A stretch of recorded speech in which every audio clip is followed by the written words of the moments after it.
One of you just handed me this little newspaper, and it's the Epic Times. A lot of you, I suppose, subscribe to it, but I hadn't seen this issue. Was this today's? No, Oh, it's a week old? I didn't see this. In the what? Yeah. Well, it has an article on the Voyage of Divine Faith, and it's a series, the Voyage of Life series, a series of paintings by Thomas Cole. So they did this series like this, and I didn't know it had been done. And that made me think of what I've just been working on here. It's one of the products we're working on is what Thomas Cole's Voyage of Life and Course of Empire paintings tell us about the meaning of life. It's a new kind of a book for me to do, and effectively then it's a coffee table book, and it's a 9 by 11, and it's beautiful. It's going to be a beautiful book, and on the Angel and the Voyage, it's going to have it's a small book. It's 128 pages, and the 4 chapters. Why are we here, and where are we going? And then the second chapter is Memento Mori in the cycles of life. We've talked about this, the cycles of life, birth, growth, decay, and death. And then I talk about it in visual, in music, in poetry, in the cycles of life itself in his paintings. And then I talk about 2 of his series, the Voyage of Life series and the Course of Empire series. And then I talk about the ocean of eternity. I look at film and the trading the temporal for the eternal. So here's what I'm doing with this. I'm using art, I'm using beauty as my gateway to draw people into goodness and into truth. You see, this is the method I'm using. So this is really designed for secular readership. And so it's to draw people who love the Hudson River School, because I was inspired by these when I went to about 3 years, not even 3 years ago, I went to the National Gallery of Art in Washington, and the last room we went to was the exhibit of Thomas Cole's The Voyage of Life series there. And I was so taken with it that not long after that, I began to do a series that ended up being a 10-part series on that painting and other aspects of it. So it kind of evolved into this series like this. And so it's a very nice, as you can see, it's a very attractive book in many levels. It's really a kind of a new thing for me, and using that idea of artwork itself, and just the way of pulling out the painting in the number, really an ingenious graphic designer. And you see the cycles of life, and so here is, you see this what they call the dance of death and the skull symbolism and so forth. And one of the things I showed you, in fact, was this painting about this Hans Holbein painting. And with the skull, the anamorphic painting that looks actually like this, to symbolize the brevity of life and the Celtic spirituality of how you had all these symbols that then connected with the cross, and how that all connected together as well. Memento Mori, remember what it means? It means remember you're going to die, and how you find that in music. We even put in a QR code so you can actually hear the pieces of music that I discuss in the thing, as well as poetry. And then I do it as well in Gather Ye Rosebuds While Ye May, and so forth, and the various approaches to how do we deal with the cycles of life of birth, growth, decay, and death that we see in his paintings, you see. And so we work our way through that. And so it's a wonderful, wonderful piece of work, the way it's turned out. So I'm pretty pleased with that. So it's about to go to press.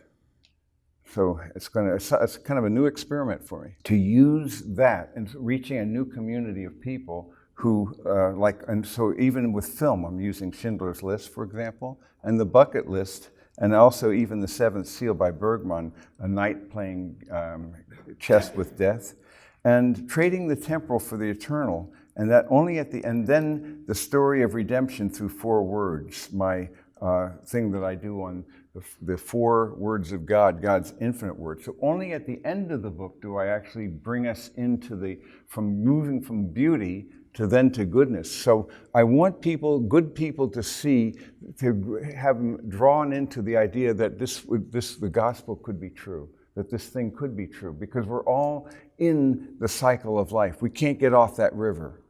What are your options, you see? And begin to have a feel for it. And in doing so then, you begin to process it so that by the end you're open to this possibility.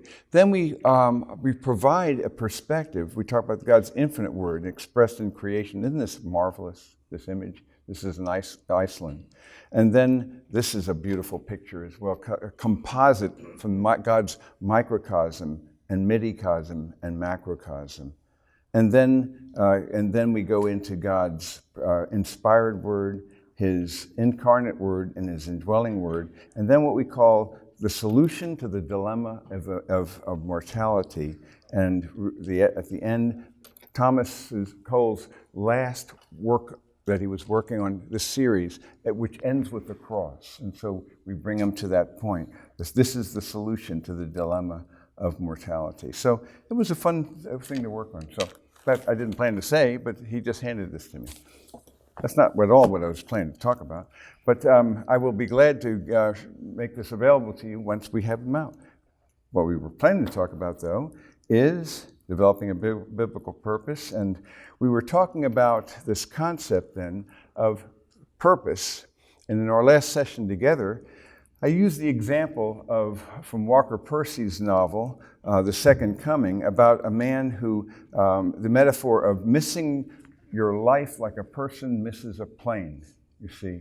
How is it possible for a person to miss their life like they miss a train or a plane? And you realize you never were there, you were never alive.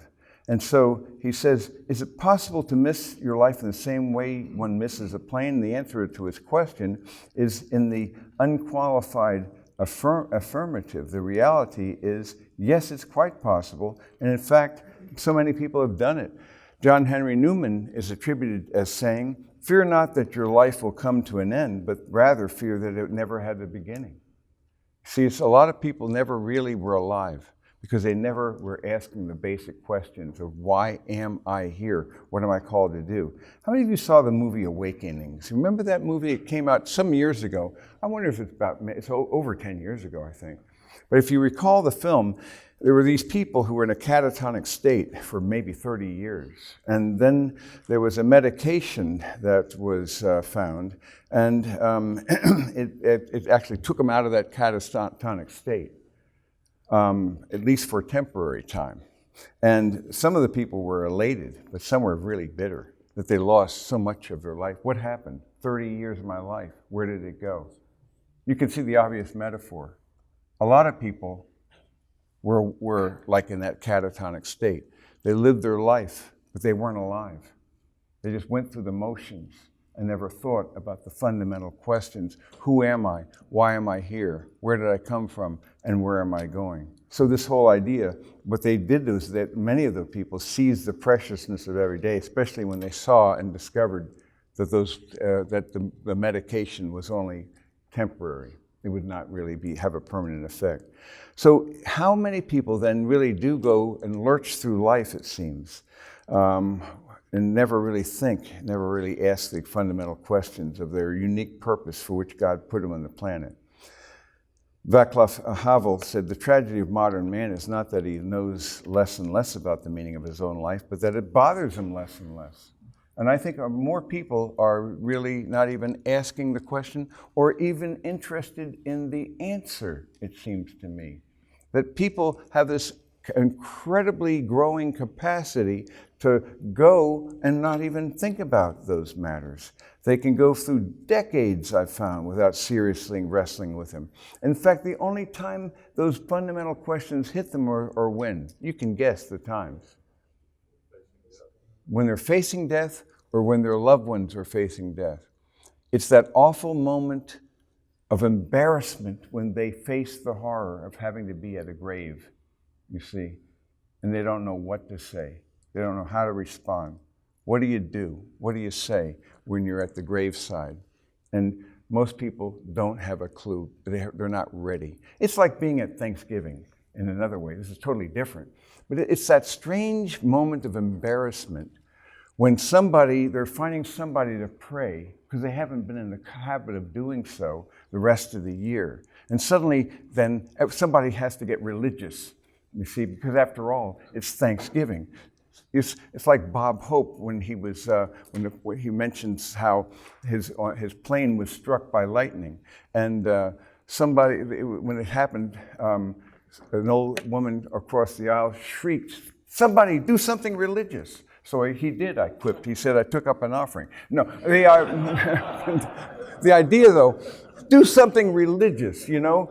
What is this? So on Thanksgiving, suddenly, oh, I guess we ought to give thanks. You know, that's what the name of the holiday, isn't it? You see? And it's intriguing because it's a reminder that you haven't been doing this much throughout the course of the year.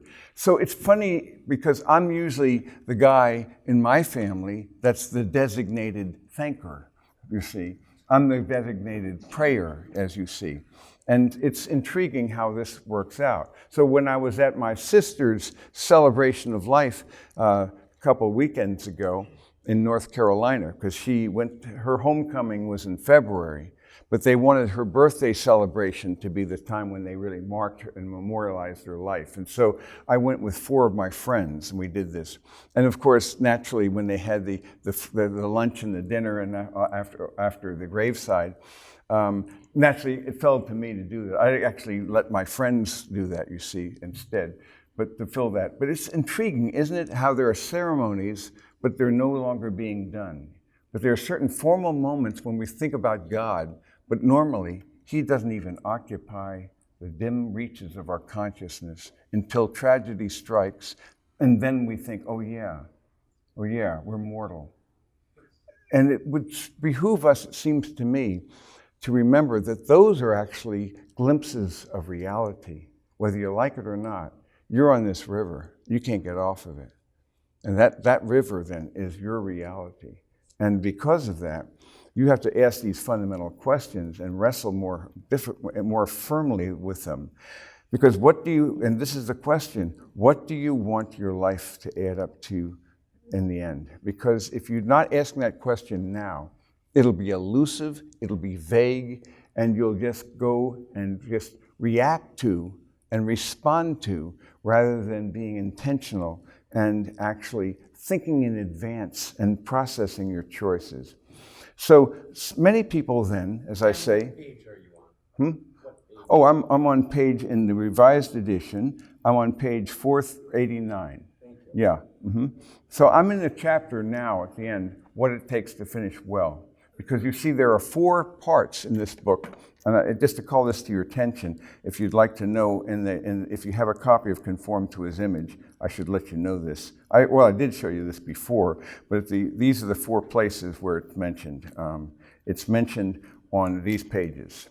So these, I didn't mention purpose in one place. I mentioned it in 4 places. And I didn't say I was going to, let me just mention it in 4 places. It just happened that way. And so in teaching it, I figured, well, why don't I just summarize all the components together? So that's why I'm now at the end of the book here, at this section. So now I have to go to the end of the book here. And it's a big book. Yeah. So let's see if we can figure out where we are here. What did I say, 489? We'll get there.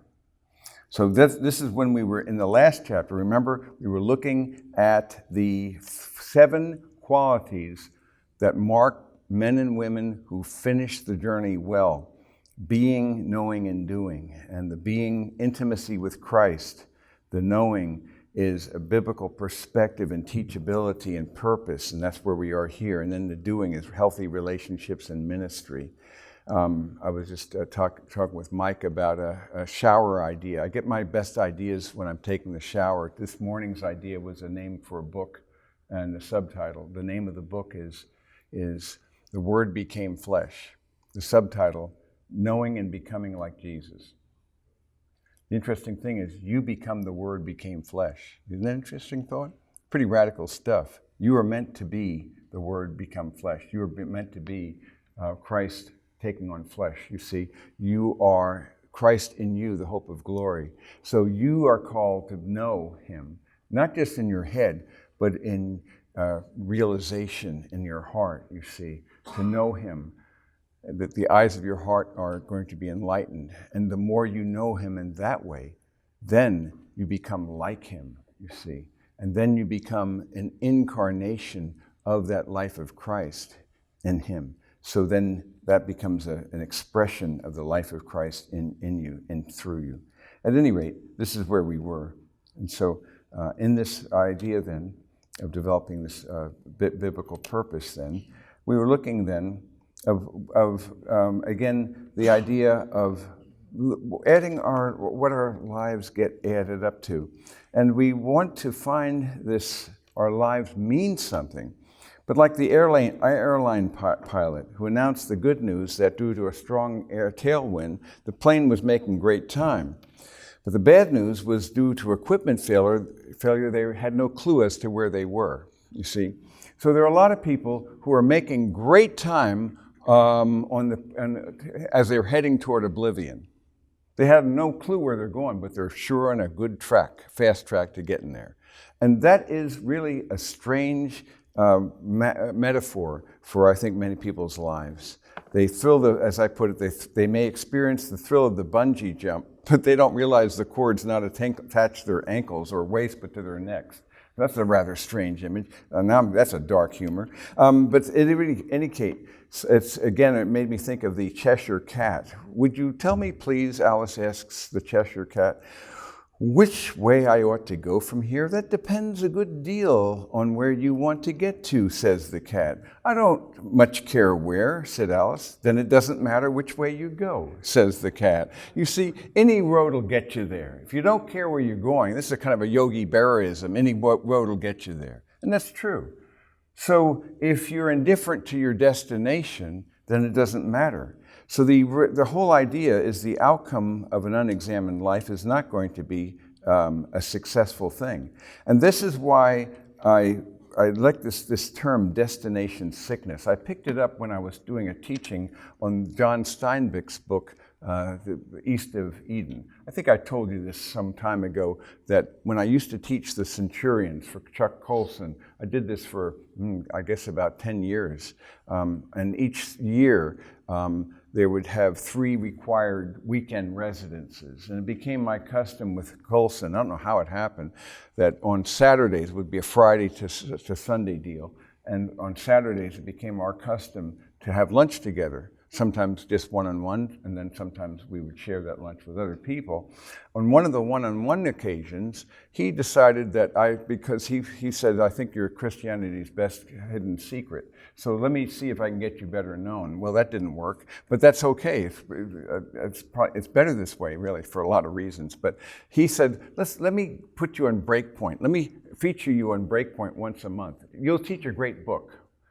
Fiction, nonfiction, fiction, nonfiction. Just teach a great book. This was a challenge because most of these great books I'd never read because I was a doofus in high school and college. Never read the great literature, you see. So this is my first exposure to most of these things, like Les Miserables and things of this sort. So I began to do that. So one of the books I taught was East of Eden by John Steinbeck, you see.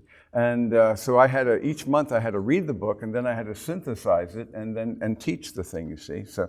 So we have, I did this for 4 years. It was a great exercise for me.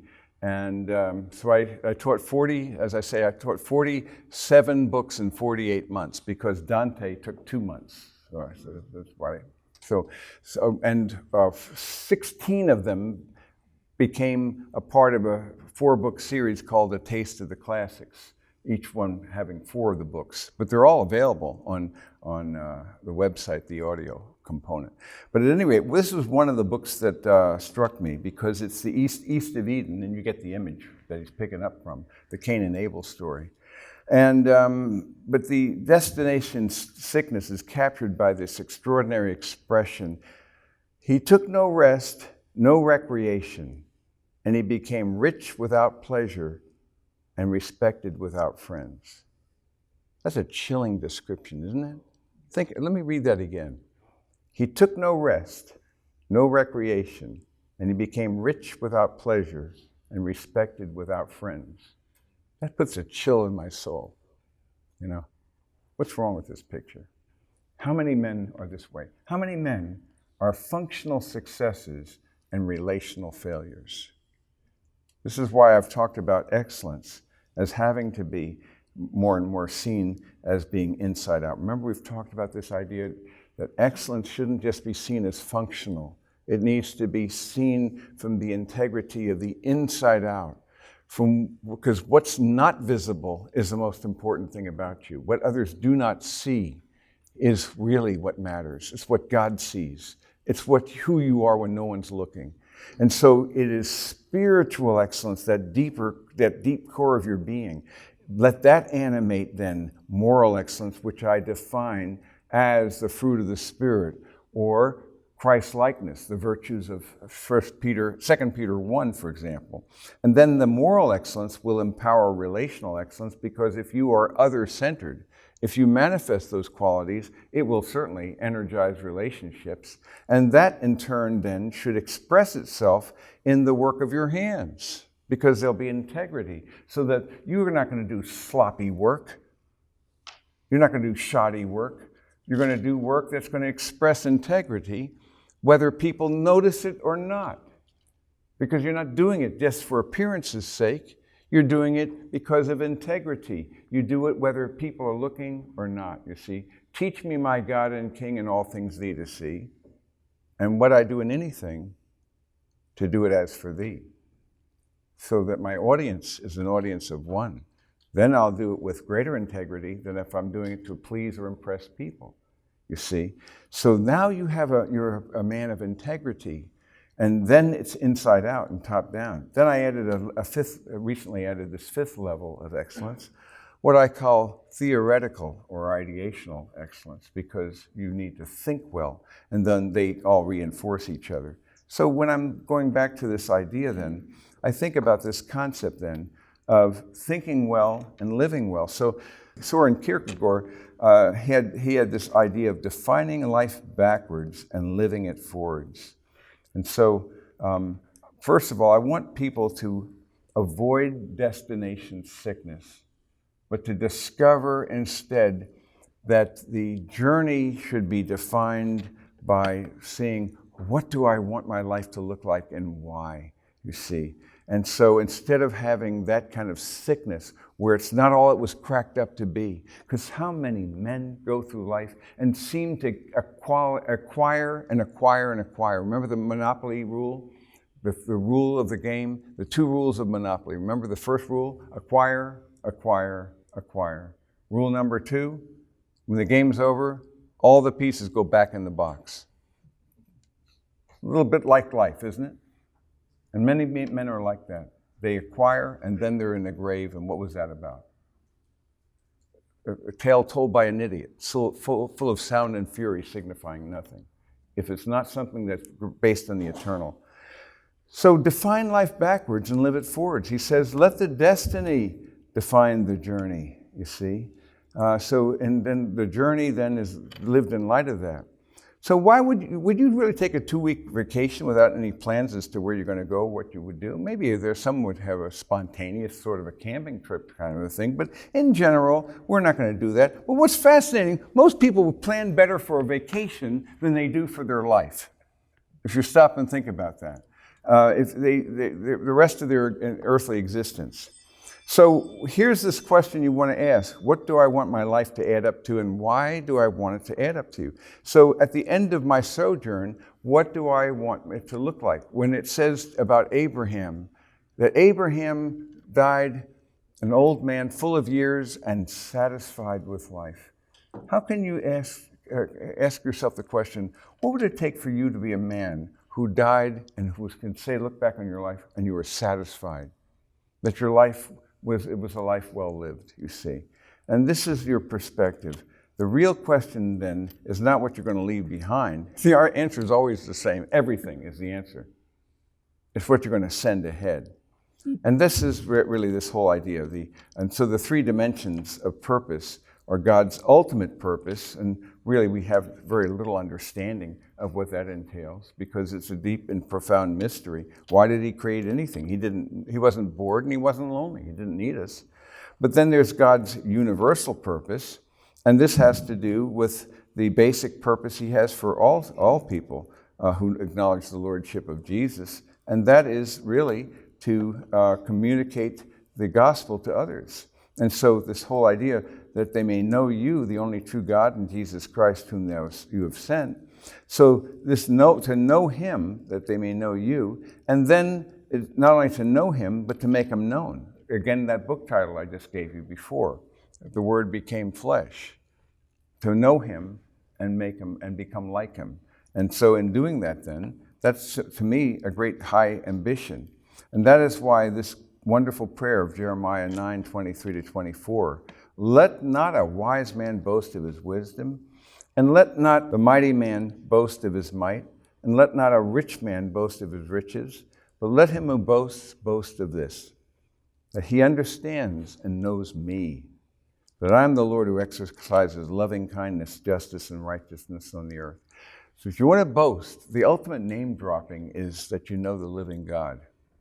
That's better than knowing the Queen of England. This is more impressive. So if you want to name drop, you can't do better. So the whole idea, those whom he foreknew, he also predestined to become what? Conformed to the image of his Son. That's the real basis for the title of this book, was that. That's his intention for you. Nothing less than full conformity. And that conformity already exists in your spiritual self, where even now you are declared righteous. You are, in fact, seated with him in the heavenly places. And so you already are a saint. And the scriptures declare you as such in your spiritual life. But in our soul, we are being shaped and conformed and are being conformed. So our minds, our wills, our emotions, that's in a process of transition. And so there, in our soulish sense, we're becoming more and more the persons God intends us to be. So we're becoming in our practice who we already are in our position. So you're a new being in the heavenly places, but you are a becomer in this world because you are in a soul-forming world. It's kind of a summary of the things we've been talking about. So when I think about becoming this purpose for us, it's nothing less than Christ's likeness. You can't attain it, you see. You're not able to do it. Only when you realize you can't do it does it become possible. Because when you realize you can't do it, then you realize only he can. And so then it becomes possible. So you will then as well, it becomes an aspiration. So you have to ask, what do I want? Am I willing to pay the price to do it, such as habitual time, and otherwise you will not become intimate. So there's always going to be a price tag. You know this already. What do you want, number one? Remember, we said this before. Secondly, what's the cost? And number three, are you willing to pay it? It's that simple. And then if we're ready to do that, then we're ready to talk about the means. So it comes down to that. And it's so that intimacy with God then is going to be the key, this experiential knowledge. So to know him and to become like him is our purpose. And if this purpose is not the focus, I promise you something else will be. If you do not fear the Lord above all else, you will fear something else above all else. I promise you. So I've had a lot of pushback when people talk about the fear of the Lord. Okay, tell me what you fear then instead. Because every man has a fear object. Don't think otherwise. And just as Joshua said, if you don't want to fear the Lord, tell me who you're going to fear. Just as if you don't want to serve the Lord, tell me who you're going to serve. You have no option. So something is going to be claiming your ultimate allegiance. Make that your highest ambition then. And so God's universal purpose then, in my view, is related. So what you want me to be is the first question. Then what do you want me to do?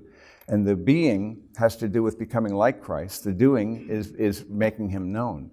And so I think then we have a unique purpose, and that affects you, God's unique circumstances for you.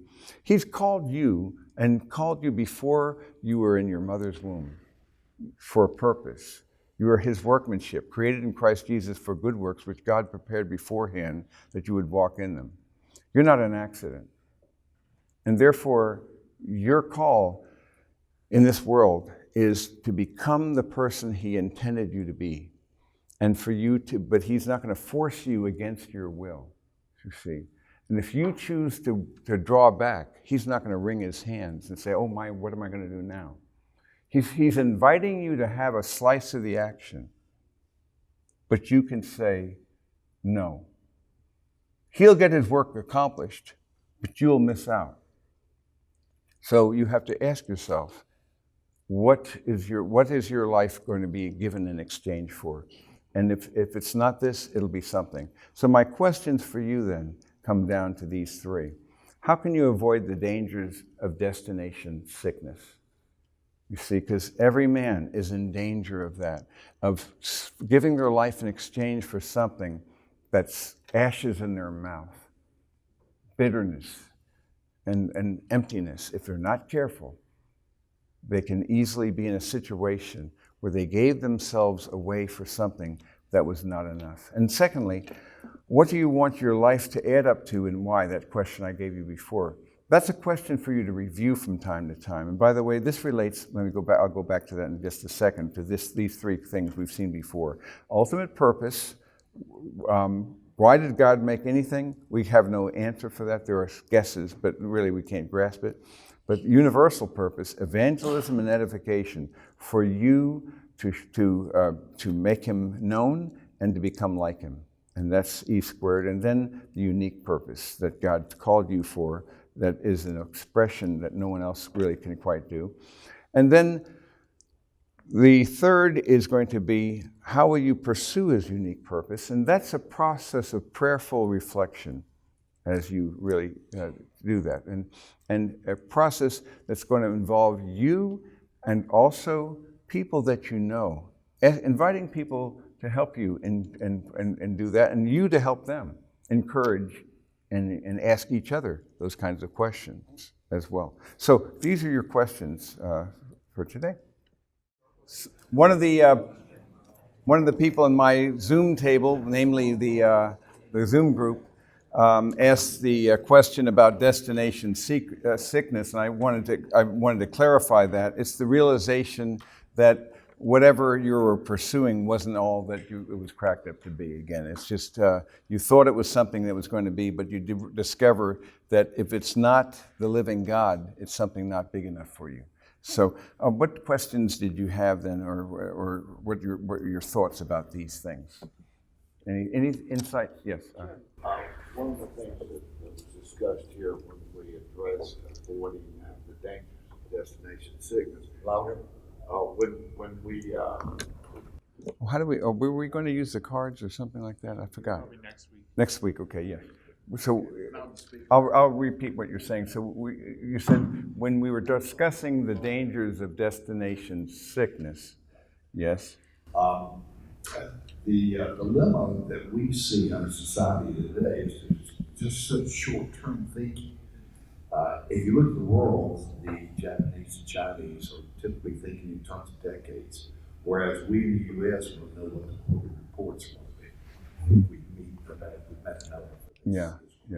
So everything's short-term thinking. Mm-hmm. Not thinking about how the life is going to end at all, but thinking about the tables with us. Yeah.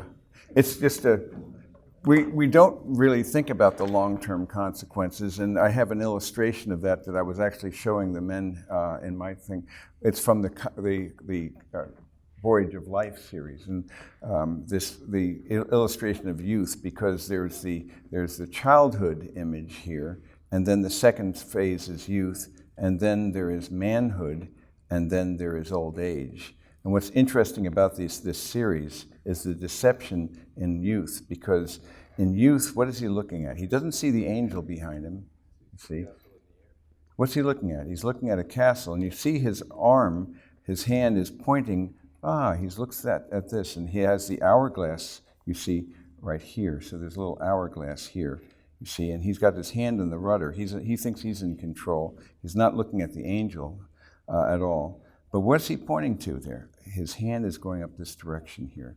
So he has this castle in the air, a vision of his own imagination that he thinks he's going to attain. And indeed, it appears that he's heading that way, doesn't it? because after all, he's on this river of life. And what does he see? What he doesn't see, what he appears to be, is he sees this area here, and he thinks he's going to go up there and attain it. What he fails to grasp, though, is actually, though, that the river is actually going to take a bend to the right. You see? And if you look over there, you see the river continuing past the trees. There it is. You see, there it is. And there it is. And what do you see here? There's a waterfall over there. And that waterfall is found right here in the next phase when he's in manhood. Now, what is he doing? Ooh, he's praying now, you see? And his hand's no longer on the rudder anymore, you see? But you see the angels still behind him, you see? But by the time he reaches, now he actually sees death there, and he's no longer, the hourglass is gone. He's out of time, you see. And for the first time, he sees the angel that he's not seen it before, and is ushering him home. But the vision here that we can see here is his delusion that he doesn't see. You can't get off the river. You see, his mind is that he can, but he cannot do so at all. So that is the delusion of our youth, you see.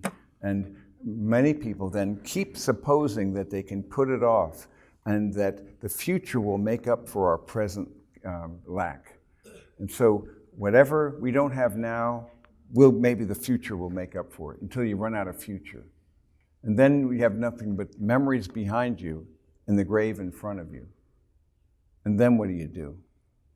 And a lot of people succumb to despair, emptiness, depression, loneliness, but they realize they gave their life in exchange for ashes and for emptiness. And it's a sadness.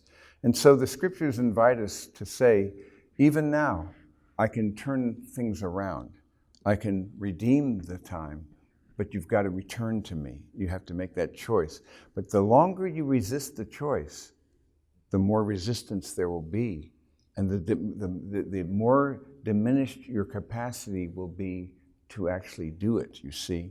So that as the kettle heats up, even when you become aware that you're in a kettle that's getting hotter and hotter, is even when you know that you're going to be boiling, suddenly you become aware and you want to hop out. You reach a certain point. You're not capable because you become too enervated, too weak, you see. Your will has been emaciated, too flabby. This is why I said before is that so many men suffer from flabby wills, from anemic intentions, you see, from sloppy thought lives. And they've succumbed to a life of basically a lack of discipline, and they've just allowed themselves to become men whose aesthetics of their spirits has been compromised because they haven't really pursued a greater good. They've allowed themselves to be defined by the milieu of the masses, and rather than seeking the greatness to which Jesus calls us. So again, this is why that book title appeals to me. The Word became flesh, knowing and becoming like Jesus, a much higher calling and aspiration.